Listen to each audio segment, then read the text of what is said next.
Hello, andito na naman ako.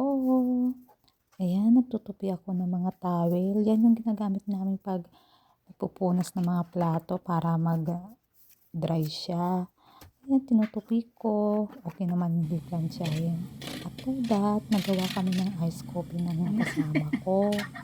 Kasi nagtatakam kami sa ice coffee. Kaya yun, nagawa na lang kami. Pag-start na namin yan, mga 10 AM namin ginawa yan. Tapos, syempre, may kubos. Yung ano naman, tinapo dito. Madalas kubos. Kaya yun, instead of hot coffee, ice coffee na lang ginawa namin. Kasi naku, lagi na lang kami, yung dibdib namin, bagang masisira na sa kape. Ginawa na namin ng ice coffee. Buti na lang may machine silang ganun. Kaya napadali ang pag-bubbles ng kape. Yan ang resulta. Tara! Saka may sparkle pa yan. Nilagyan ko ng sesame seeds na black. O diba? Nga pala, kukunin ako ng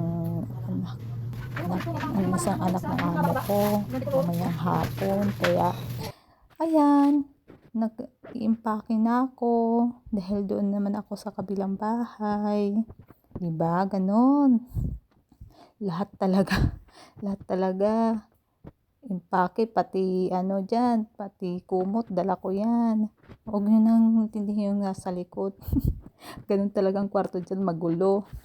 Daming nakasampay. Naglaba kasi yung kasama ko, kaya ganon. Tsaka, hindi na ako magbo-voice over mamaya kasi gusto ko marinig nyo yung sounds na regular lang. Ang ganda pakinggan, kaya makinig na lang kayo. Yan, inaayos ko na kasi maya-maya susunduin na ako niyan. Tapos pag sinundo na ako, quickly. Yan, di ko na i-voice over ha, para marinig nyo. Ang ganda pakinggan yung ganun eh. Yung abaya, kailangan talaga magsuot ng abaya pag lumalabas.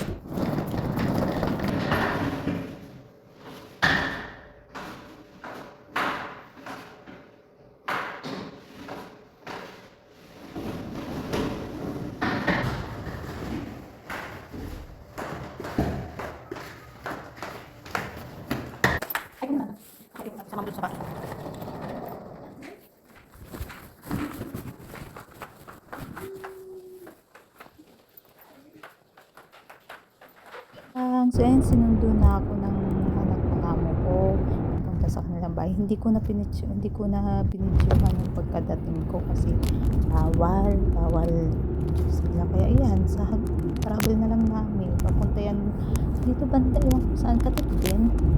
Malapit lang din dito. Ayan, yun lang. Salamat.